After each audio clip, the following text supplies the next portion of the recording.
حضور نے فرمایا نہیں، رب تجھے بھی شہادت کی موت ہی عطا فرمائے گا۔ اسی زخم میں پردہ ہو گیا۔ میرے بھائی حضرت عمر بن جموح رضی اللہ تعالیٰ عنہ 4 بیٹے لے کے احد کے میدان میں آئے، کہا محبوبہ میرے 4 ہی تھے، میں سارے لے آیا ہوں، سارے ہی قبول ہے؟ میں ٹھیک ہے۔ پھر خود بھی زرہ پہن لی، ایک ٹانگ سے لنگڑے تھے، ٹانگ چھوٹی تھی۔ حضور نے فرمایا تو نے کیوں لباس پہن لیا ہے؟ کہا حضور میں نے بھی تو جہاد پہ جانا ہے نا۔ حضور نے فرمایا تیرے 4 بیٹے جو جا رہے ہیں، تو کہا یا رسول اللہ کیا لنگڑے جنت میں نہیں جا سکتے؟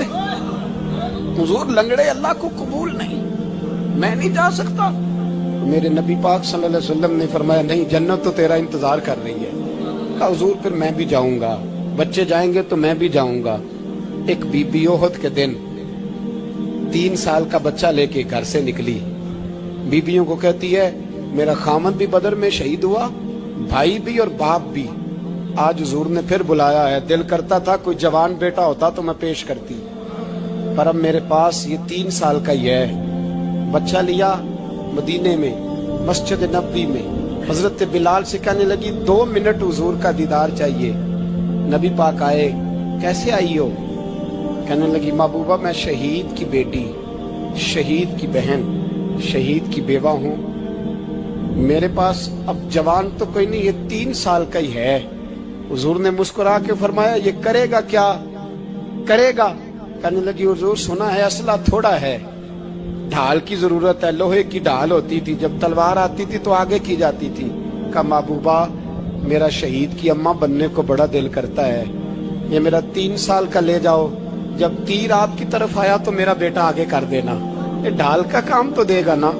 ہنستے ہوئے محبوب کی آنکھوں میں آنسو آئے، بچے کو پکڑ کے سینے سے لگایا، ماتھا چوما، فرمایا جا تیرے ساتھ وعدہ ہے قیامت کے دن تجھے شہید کی اماں کہہ کے ہی پکارا جائے گا، وعدہ ہے تیرے ساتھ تجھے شہید کی۔ میرے بھائی مرنے کو دل ہی نہیں مسلمان۔ میرے نبی پاک صلی اللہ علیہ وسلم نے فرمایا جس کے دل میں کبھی شہادت کی آرزو پیدا نہیں ہوئی، اس کے سینے میں دھڑکنے والا دل مومن کا ہے ہی نہیں، وہ تو منافق ہے۔